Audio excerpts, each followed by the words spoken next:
What's up, everyone? Welcome to Around the ACL. Michelle Thompson here with Trey Ryder and Jake Brandon and Bags hitting the board. Is Winthrop already there, Trey?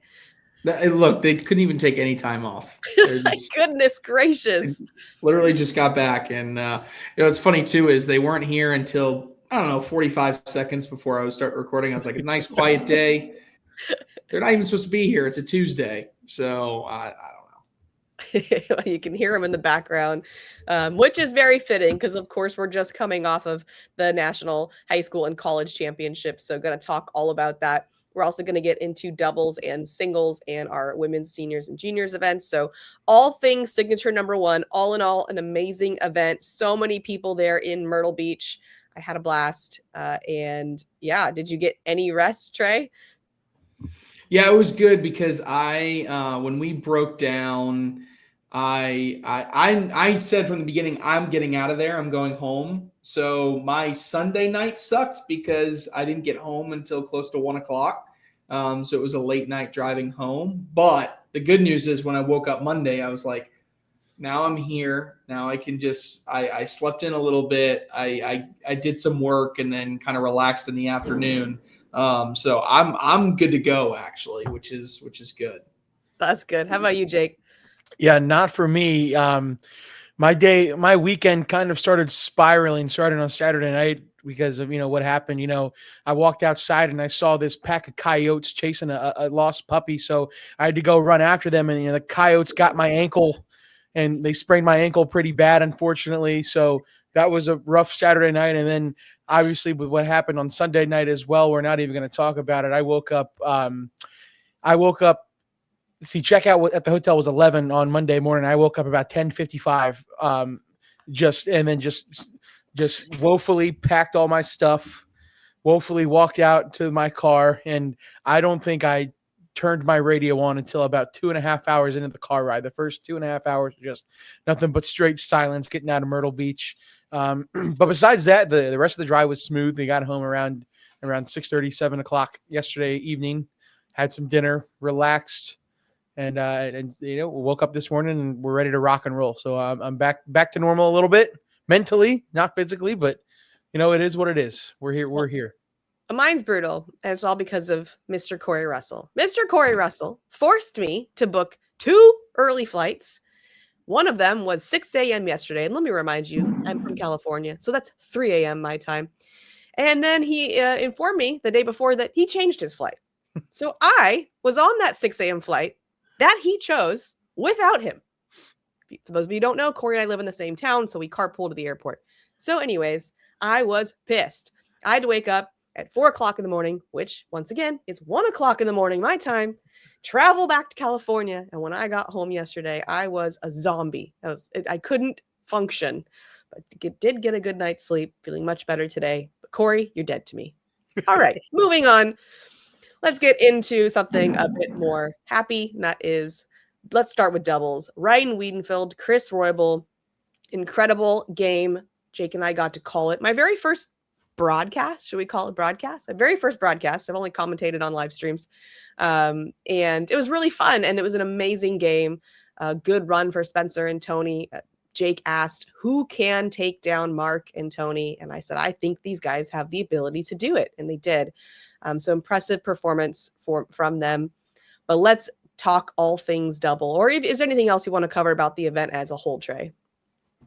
No, we can jump into doubles. I mean, look, I think, I knew it was a well-ran event when I got home, and then I do the same thing, and it's torture to myself. I just open up Facebook, which I very rarely get on anymore. I'm like, what is gonna pop up? And then it was like positive post. I was like, am I in the Twilight Zone? Like, what is happening right now? So, no, I thought it was a great event. And then I think a lot kudos to the director team. I mean, Athena, Michael, Chris, Kat, and then Michelle, Stacy. I'm missing a couple names, and I should never do that. But I think that it was a lot of their work that made it run smooth. So shout out to them, and I think everybody had a great time. What's also great is we got to be a part of some of the best honestly best streams and broadcasts that we've had in a long time. I mean, I'm going to save some big picture thoughts maybe for singles, I guess, and just kind of start with doubles.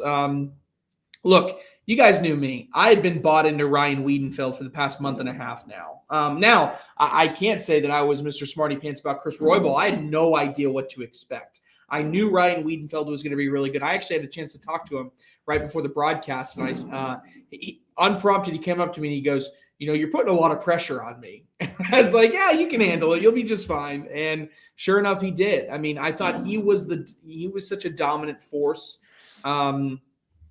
Especially early out of the gate, Chris Roybal gives up a big spot. You're saying to yourself, oof, is this moment going to be too big, right? Especially when you start throwing someone like a Mark Richards and a Tony Smith into this Final Four, you're going to have to play at a really, really high level. But you know what? They delivered, and they balanced really well against one another. When I was emceeing, I had the opportunity to watch Ryan Wiedenfeld. Where I was standing, I was kind of on his end. And so I was as close as to his release point as I could see. Some of those rolls are just disgusting, the angle that he puts on these bags and how much it can just pop off the board and go in or cut around. I mean, just egregious angles on these bags. I just continued to be wowed by him. And this is a team that Anthony Ione didn't have in the top 20 according to our buy or sell. But look, these guys look ready to go, and I don't see them going anywhere. Right? Are they going to win every single event for the rest of the year? Probably not. But are they going to be close? I don't see any reason why they couldn't be near the top the rest of the way. Other thoughts from doubles like Mark Richards and Tony Smith. Again, they just check a box, right? You just want them to be good, and they were great. They just came up, this close, right? I mean, it was that close to the end of it of them not taking down the whole thing. So from that instance, like as good as it can get, right? So you're happy there. Then you throw in a Dave Morse and Ethan Walker, and this is an interesting team because they checked all the boxes of what you wanted for them to get to that broadcast court. Dave Morse was the better player to get them to the broadcast court. Now, what I will say is what was funny is that Dave Morse was kind of the A player all day long. And then when they got to the broadcast court, it was like Ethan Walker got a little bit better. And then Dave Morse, I think, got a little bit overwhelmed by the moment. It would have been his first big title ever. And that I think that played into it. What I want to see is that same Dave Morse that's in bracket play be able to translate into the final broadcast. So, but I was really still pleased with the team and what we saw.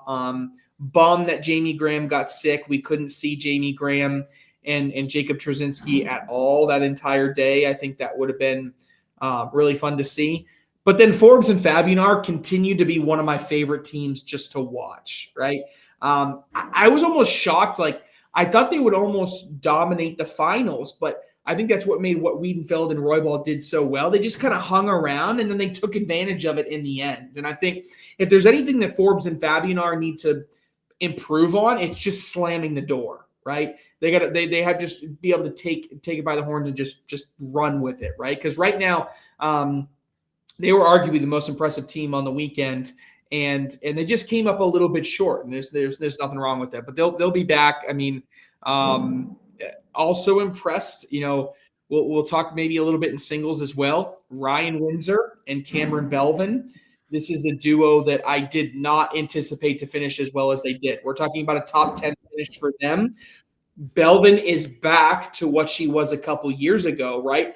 I kind of felt like Belvin's career was kind of on a plateau or a down, and boom, just turns it around. And all of a sudden, now we're talking about her. She wins in women's singles and has a top 10 finish. Incredible weekend. Then Ryan Windsor makes the huge run in singles, makes the huge run in doubles, and then also, is a top 2 pick in team. So all of a sudden, all eyes on these guys as well and what they can ultimately accomplish. Hisner and Birchfield, we saw them come back and make a resurgence. Was really impressed by what I saw out of Hisner and Birchfield. Again, a team that felt like they plateaued a little bit. but now is all of a sudden back in the conversation as far as some of the best out there and what they can be. Logan Chamberlain, Gavin Cano. I mean, we're talking about one game short. I'm not worried about them. They'll get plenty of broadcasts. So certainly, when you look at the list of teams you may be worried about, I certainly wouldn't put them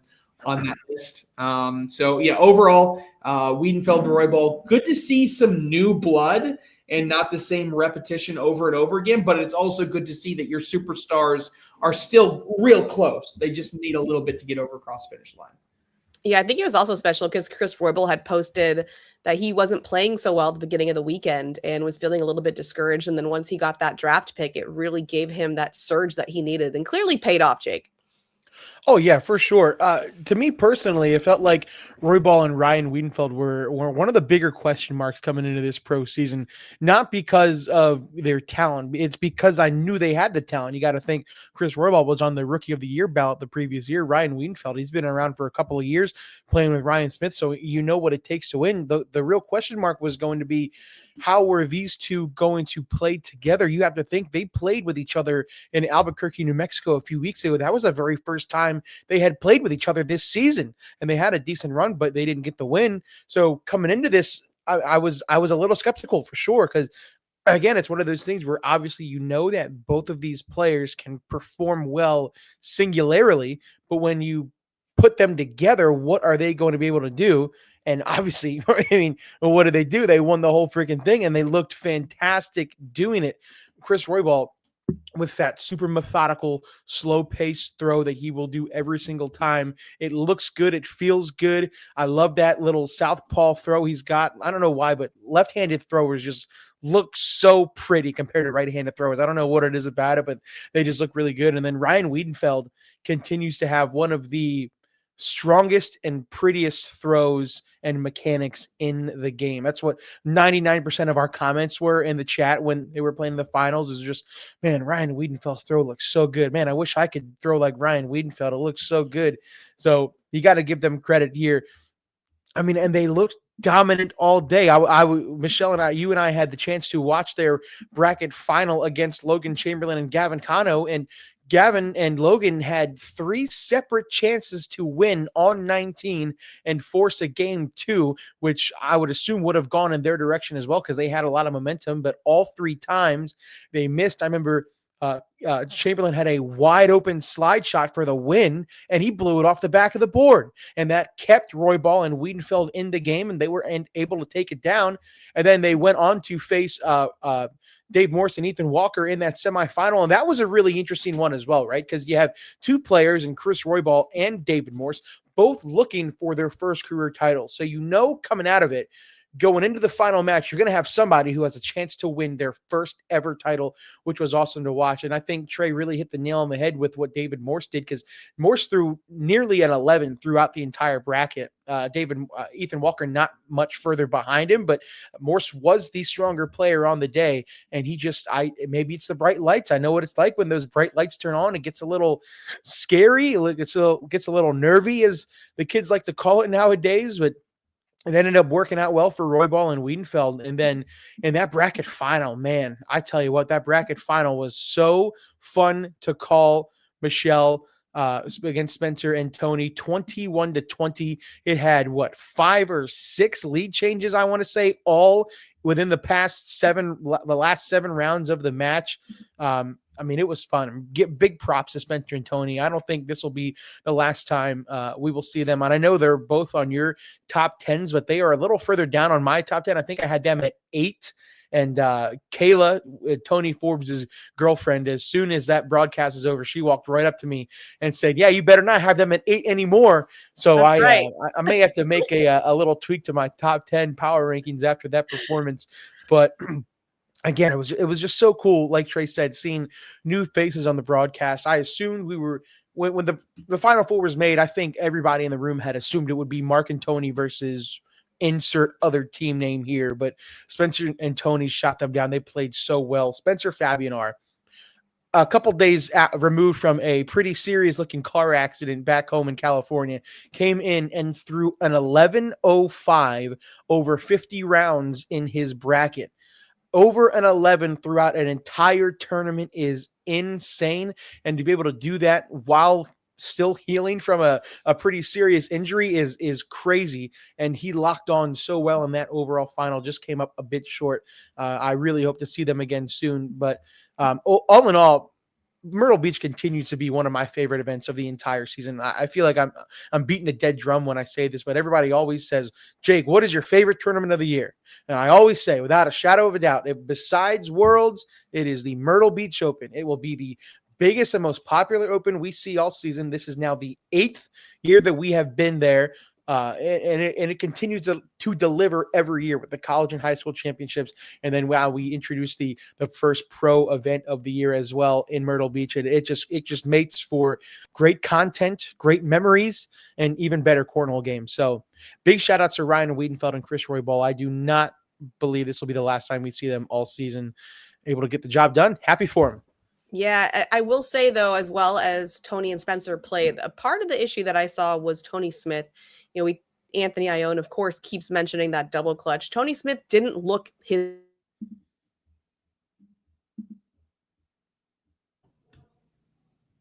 I'm going to assume she said Tony Smith didn't look himself, which Yep. I would actually partly agree with. Best on the broadcast, in my opinion. He did. I don't feel like he played his back. I'm back. Okay, Sorry. Now she's back. Okay. Oh, Lord. Did anything I say come through, or none of it? Did you guys hear me talk about Tony Smith? All we heard was Tony Smith. You're like, the thing about Tony Smith is blank. Oh, that's great. That's a good teaser. Did you guys want to know? Yes, we'd love to know. We'd love to know about Tony Smith. No, I just feel like he just didn't look his normal self on the broadcast with that double clutch. Sometimes there's a triple. Did we even have a quadruple clutch? Maybe it was a triple clutch, but it just looked a little bit uncomfortable for me. Now, obviously, they still made it all the way there, so he's doing fine, but it does worry me. I mean, I think I'm going to jump on the Anthony Ione wagon there. It worries me now. I think it's fine if he double clutches and then makes the shot. It's like, okay, clearly it's just maybe a reset. I'm a fan of a reset, but there were times he was double clutching and missing. So it is a bit concerning. It's more concerning if he doesn't think it's concerning. I feel like he's been doing that double clutch for a while, though, Trey. I think you were getting ready to say something on that. Yeah, well, I was going to say, if he's doing it, look, he made the third place game. I mean, they came in third. I mean, they're a couple bags away from probably winning the whole thing. Like, it just depends on what you define as your level of panic. Are you saying I'm worried that they're not going to be as dominant as they were last year? Okay, I think that's a fair, legitimate worry to have, that they won't, because, I mean, what they did last year was unbelievable, right? But if your question is like, I don't think they're going to be a top 5 team, yeah, no, that's not going to happen. They're going to be a top 5 team, right? No, and I do agree with that. I think I'm just more worried about Tony Smith as a player in general. I think 100% Tony Smith and Mark Richards is nobody can beat him. I think 90% Tony Smith, which is maybe what I think he is, still beats just about everybody. And the double clutch, and to separate the top, like number 1 versus number 2, the one thing I will say is that I don't think a lot of people saw at home, just being on the court. Tony Smith, I don't know if you remember in that game that they lost, he lost a timeout because he double clutched 3 times, and he thought he delivered it in time. I was kind of watching. It was close, right? It was bang, bang, did the throwing motion start before the clock hit 0. You can argue all day. Tony Smith was a little bothered by it at the end of the game because he thought he got the shot off, right? And but it was clearly communicated going into the last few rounds. Everybody knew that they had no timeouts left, but the double clutch obviously cost them something, right? It cost them a timeout, which maybe took away some strategy, maybe forced a little bit faster motion in the future. So obviously it means something, right? 1%, 2%, 5%. I do agree that something has to get fixed and addressed. At the same time, I'm not worried that this team is necessarily going to fall apart. I mean, you also have to keep in mind, Tony Smith also finished third in his pro singles bracket the day prior. He made it all the way to his kings. He lost the next 2, but I mean, that's still a top 3 finish in a pro singles bracket is no easy feat as well. So, well, I completely agree what you're saying, Meesh. I think it is something to keep an eye on. I guess I'm not as worried as you may be right now too, because I remember watching. I'm not saying like Anthony. Anthony's not even putting him in the top 10. I'm not saying that. I still think a 90% Tony Smith is better than just about everybody. Yeah. It's just if he's going to be number 1, number 2, number 3, maybe 4 or 5, I don't think that works with the double clutch. Correct. I agree. So, but let's get into singles. One person we're not worried about, that's Mark Richards. Mark Richards continues to be dominant. I'm the only person that put Jamie Graham above him in my standings, but Jamie Graham was sick, so the jury's still out on that one. We'll see how he does in the next event, because he still played pretty darn well for not feeling well. So I haven't given up hope on Jamie Graham still being able to get a number 1 spot there. But Mark Richards, one of the most consistent players in the field, continues to impress us because of that, and able to take down signature number 1, Trey. Yeah. I mean, he's Thanos at this point. He's inevitable. I don't know who I turned and said that to behind the stage, but he's inevitable. I don't even know how to describe it anymore. He would just everything about him. You look at him, there's not a weakness in the game right now. He's playing to his potential. He may not win every single event, but damn, he might be there at the end on every one of them. I don't know. That game between him and Jacob Trzynski is my game of the year thus far. Look, I called Chamness Aiken, and I know that was longer, and I know that, had some different, elements to it that made it really special. This is the game of the year for me. I mean, to me, part of what make it special is, it just encompasses it in 2 shots, and you guys will know what I'm talking about. Jacob Trzynski threw a roll bag that went in, and he turned around and celebrated because he was convinced that he had won the game. He had thrown his last bag, and he was 100% convinced, and he did not win the game because Mark Richards, with all of the pressure of an entire tournament to stay alive, had to hit a level 2.5 push.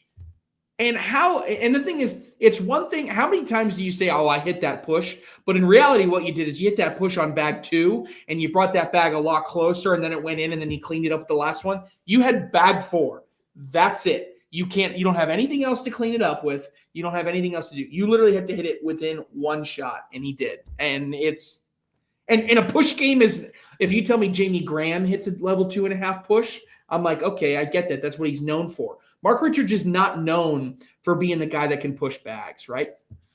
And then if you go back, like literally to qualify for the singles Final Four in like his bracket final, had to hit a bar of soap, and he hit it like it was no big deal. Like it was a disrespectful bar of soap too. It was one of those ones where you hit it and that bag, like it gets airborne as it goes off the board, right? I mean, the guy is starting to just do things that we just don't think are possible, and he's just dominating everything that there was. Jacob Trzynski might have played good enough to win any other event in the history of the ACL this weekend, right? But that one performance by Mark Richards was just that special, right?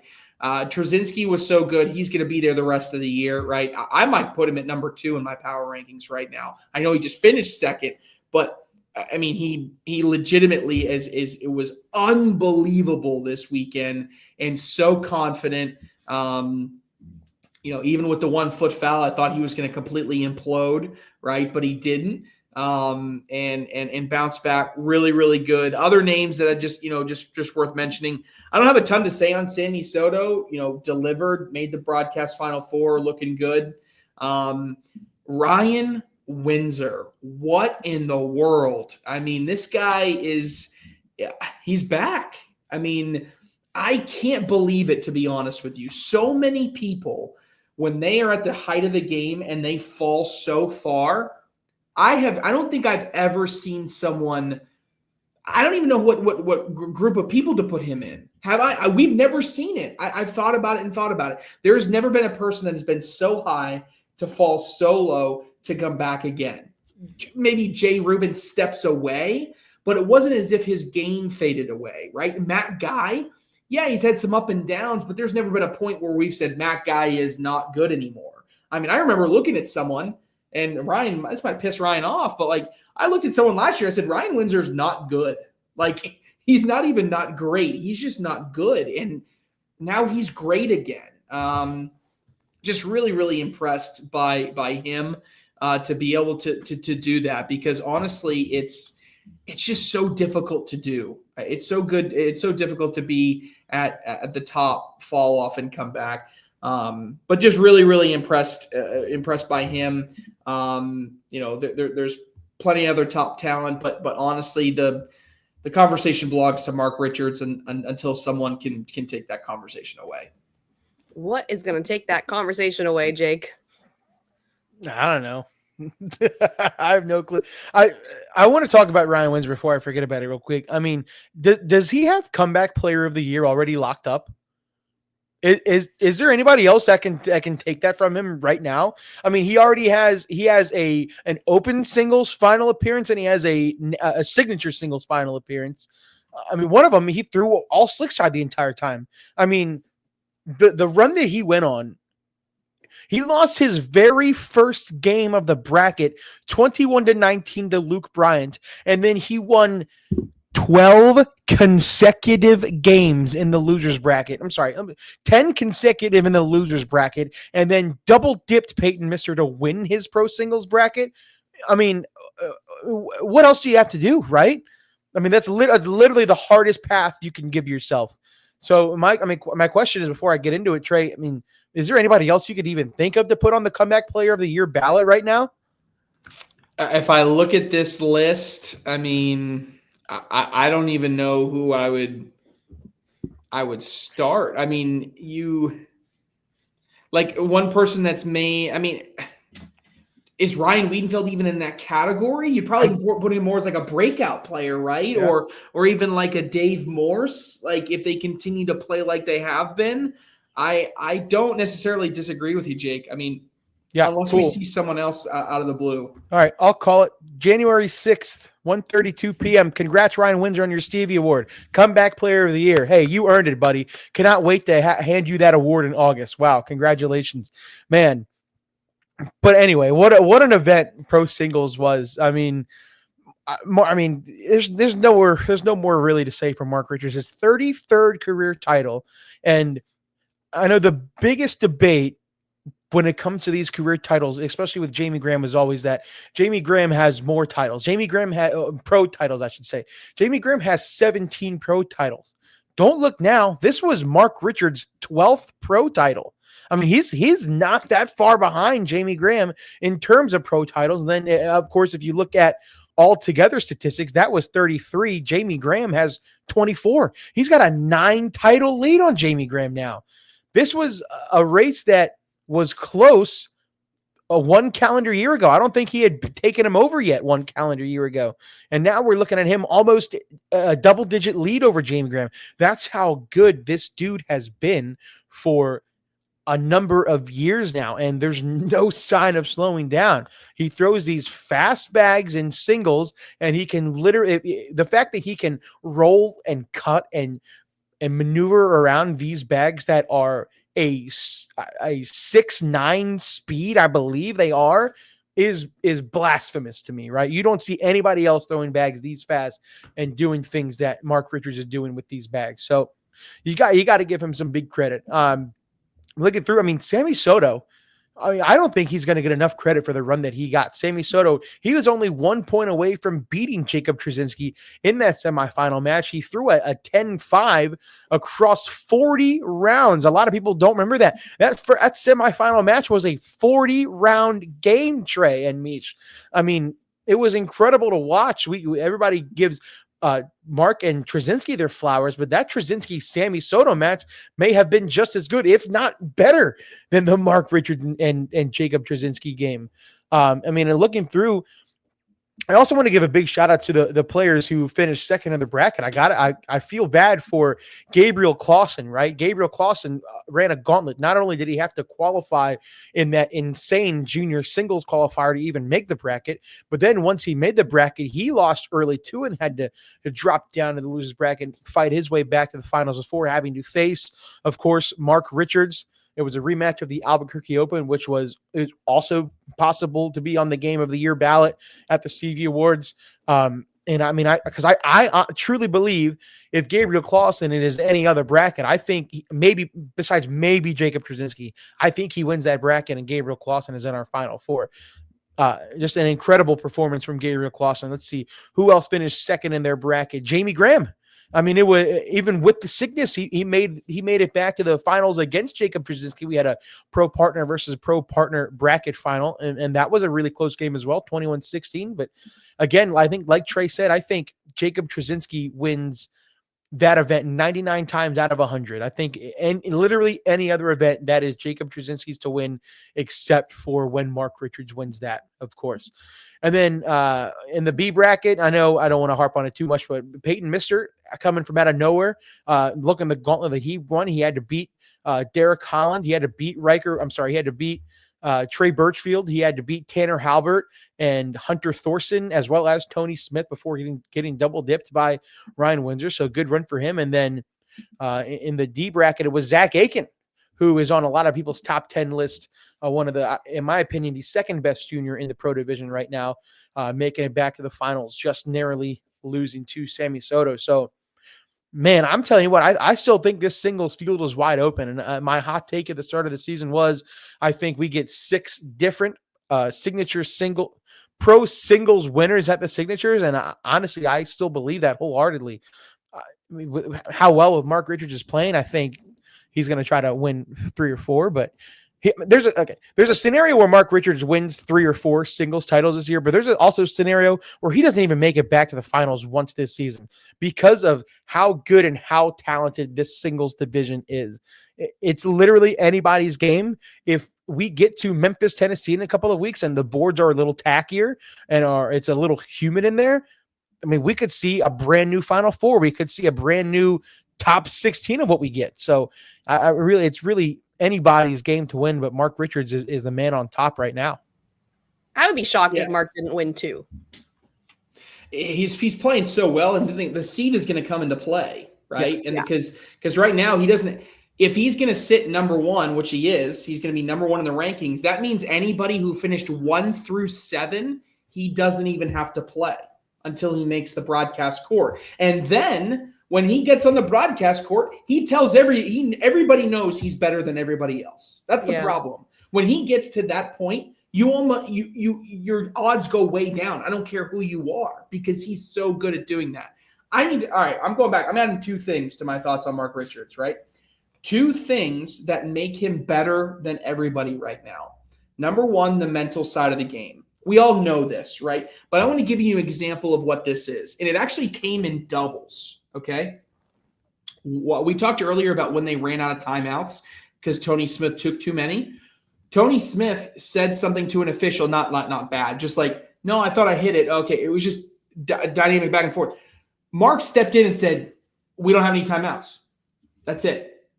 It doesn't even matter for him. It's gone. The thought of even having his mind on any type of, reason why something isn't going to be successful it's not even in his brain, right? I could have walked up and told him he was going to start with a 7-point deficit and he would have just said, okay. If I had told Jacob Trzynski he was going to start with a 7-point deficit, it would have been a reason. I mean, rightfully so, it would have been an argument, right, to start that thing, right? But for him, it's almost like, just tell me what I got to do and I'm going to go do it, right? And I think that's what separates it. The second is Mark. It's not necessarily a new shot, but again, being on the court from his angle, he has introduced a new shot that has made him unbelievably successful. And what it is when there is a bag hanging on the hole on the left side of the hole, normally for a left-handed player, you can't throw, you obviously can't throw a cut because your cut goes left to right. What you have to do is a lot of players are throwing a reverse cut. What he is doing is he's throwing a slightly backloaded, reverse cut angled bag that goes higher in the air. He almost throws it like an airmail height, and he lands it 2 inches short of the hole. And instead of the reverse cut action where I land it and it just goes straight, because he's throwing it higher, he's getting not a huge roll hop, but a little bit of a hop. And what that little hop is doing is when he lands short and has a backloaded and has a reverse cut action, it's just hopping over a little corner of an opponent. It's not much. It's very subtle. But what it's allowing him to do is now if I have an opponent who's on my right side, I cut around it. No problem. But now if you are on the left side of the hole in my natural lane, in my natural cut lane, I now have the ability to just hop over a little bit of a corner of your bag. Now, if you're really short, I can go around it. I can do a true roll. This is not a scenario where a roll would work because your landing spot is too deep. You would end up rolling over the hole, which is why so many different players struggle with a deep block who are really good role players. He has just come up with this new technique to just hop over corners, and it allows him that even when you are on his left side to still find a way to hang on the hole or get in the hole. That is what made him successful at this particular event. And I can't wait to go back and watch more of it because it was a masterclass and something that more and more people are going to start picking up. Let's talk about nerding out, Trey. I never would have noticed that in a million years. Good God, that was... I definitely wouldn't have noticed it. I did notice the mental stuff. He's really good. I actually talked to him about that. Like, you're so good at being present. You know, are you practicing being present, like, in other areas of your life? And he was like, I've never thought about that. And I was like, well, like if you're at home with your wife, like, do you make sure your phone's not near you so you can be present with her? He's like, I do that. I just never thought about the fact that I do that. So like he's practicing presence everywhere in his life and it's showing up on the court. So it's a really good example of that. Let's move into women's, seniors, juniors. Women's singles, of course, went to Kamryn Belvin, as we said. Senior singles went to Matt Guy, which is expected, right? He didn't win the last Open in senior singles, but we kind of thought he would win every single one he played, and he did win it here at the first signature. And then junior singles goes to, of course, Gabriel Clauson. So no surprises on the junior singles. I think women's is a bit more open, and Kamryn Belvin, as you said, Trey, is back and played really, really impressively. Sarah Cassidy, we called that game. Jake and I called that game. I remember Sarah Cassidy playing in Milwaukee on the stage. And of course, that was outdoors at Summerfest.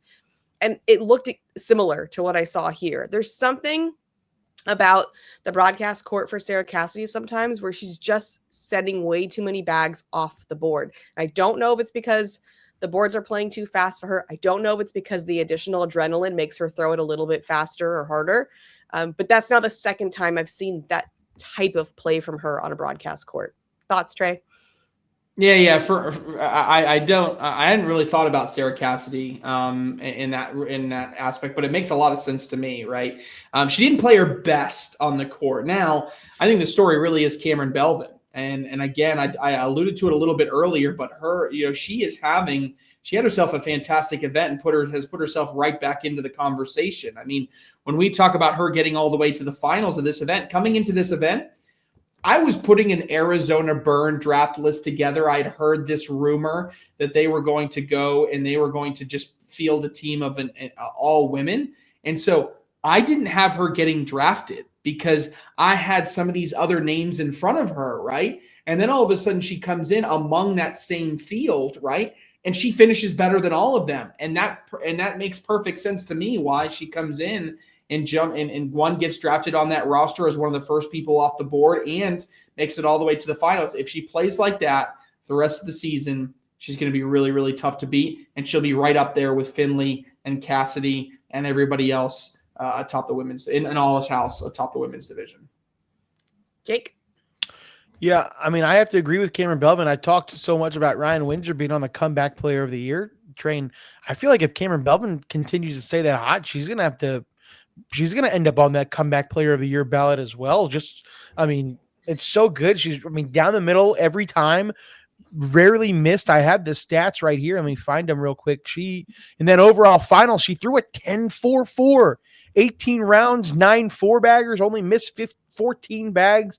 None of them were off the board. Otherwise, for Sarah Cassidy, she threw a 9-7-2 in that game, which is by far her worst game of the day. She never threw a game under a 10. But it just goes to show that, I mean, Kamryn Belvin, when those lights turn on, man, she is really good. She is tough to beat.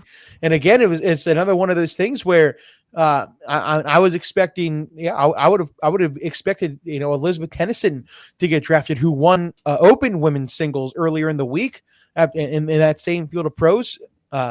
I would expect her to get drafted, but no, Kamryn Belvin swooped in, got that draft slot, and then came out and won the women's singles title. So you got to give her some credit. Otherwise, talking about seniors and juniors, no surprise, Matt Guy. I mean, I think this is just like a added little side quest for him, right? He was so used to just playing singles and doubles. Now you add seniors in there, and he's just going to keep winning. He's going to keep making some money doing that as well.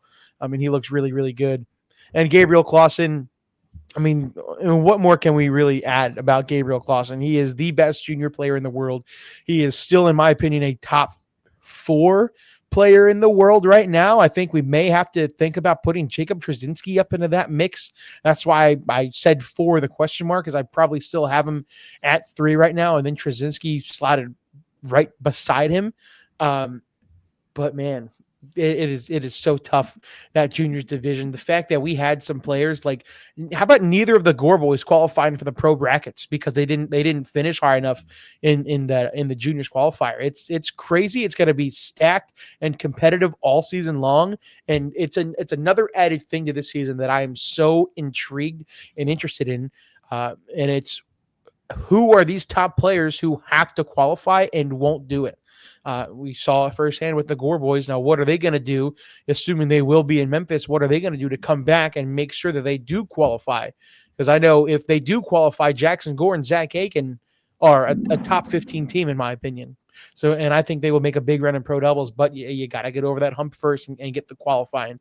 I mean, as for Matt Guy's still good, man. Matt Guy's still in the GOAT conversation, and there's not really much more I can say about that either. Yeah, I think with the qualifiers, what's going to be really cool, especially with juniors, because it's top 20. And there's so many good juniors. That's really hard to get into, but I think it's going to make them hungry. And so it's going to be fun to see what happens when they come back for the next signature. We're going to wrap it up with college and high school. High school singles went to Jace Fleischer out of Michigan, and high school doubles, Hunter Raines and Brock Newton out of Virginia. I had never seen these boys play, and they were so impressive. Really, really, really dominant out there. College singles, Alex Weaver from Adrian, and college doubles, Jackson Remick, Gavin Hammond out of Winthrop. So fun to see Gavin Hammond take that win before he starts his adventure onto New Zealand. And obviously, we've been watching those two for quite a while. Team Hammock, and love that they got that win there. And also really cool that Michaela Calvi made it to the singles finals out of Winthrop. She was the only student out of Winthrop. And obviously we talk about how much we think Winthrop is the dominant team, and yet she's the only one that got through to the broadcast. So she played incredible leading up to that. She didn't play as well in those finals as we know she can, because her roles weren't missing when we saw her earlier. Thoughts on high school and college, Trey? Yeah. I'll keep my thoughts just to college. I'm closer to that organization and that group. But first and foremost, I was just so happy for ACL College at this event because so many different things came to fruition. One, I was on the live stream for college singles, and we went 5 straight games without having a single college repeated at all in its entirety. 10 unique players, 10 unique colleges. And again, that's not picking first round games and just picking them all. That's as we progress through the bracket. So yes, there were times where we were even further in the bracket and we had our pick of whoever we want to. And I think that was really, really cool. ACL College continues to grow. I am so happy for Alex Weaver, but I'm actually really happy for Max Benedict, the head coach at Adrian College, who 4 years ago, when he became a head cornhole coach, everybody laughed at him and thought it was the most ridiculous thing ever. And when Adrian showed up and they laid an egg, they were made fun of as this group that was just doing something to do something, right? And it didn't feel meaningful. And how about it? Alex Weaver comes through, a kid that developed through the entire ACL College program across his 4 years in school to become a national champion. And to me, that just reflects so much on how much this collegiate program has grown. 115 singles players across the country, over 30 colleges represented. To me, that speaks volumes. I'm also happy and proud of the Winthrop team that I get to see a lot of. I was worried that it was going to be a disappointing end, but for the foundational cornerstones of the program and Remick and Hammond be the ones to get the national championship, I think just speaks again so much to the work that Dusty Thompson has put in and that ACL College has put in. Really, really proud of those guys. I know I ran into Jake's time, but it was important for me to give the kudos and give the flowers to everybody involved with ACL College. Yeah, Jake. Yeah, really quickly on college, and I'll talk about high school. I mean, not much more to say. It was so it's bittersweet, really watching both of these winners, right? Because in my book, they were both of the players and teams that I think deserve the win the most, right? Alex Weaver has been working so hard, like Trey said, so for so many years with head coach Max Benedict and that whole Adrian squad. To see him get over that hump and the crowd in the background when he won was just immaculate to watch. And obviously Gavin and Jackson winning doubles, like Trey said, the cornerstone of college. Cornell at Winthrop get the win it's pretty sick. And I'll real quick touch on high school singles. Man, Jace Fleischer is a very, very good cornhole player. He's been on the scene for quite a while, and to see him get that win, he made the high school singles broadcast last year, and just so consistent, so dominant. I think Trey and I looked at each other because it was Fleischer versus Zach Aiken in that semifinal match, and we both said whoever wins this game is going to win the whole thing. And sure enough, it was. Jace Fleischer was able to take down Aiken and then take down in the end, and then.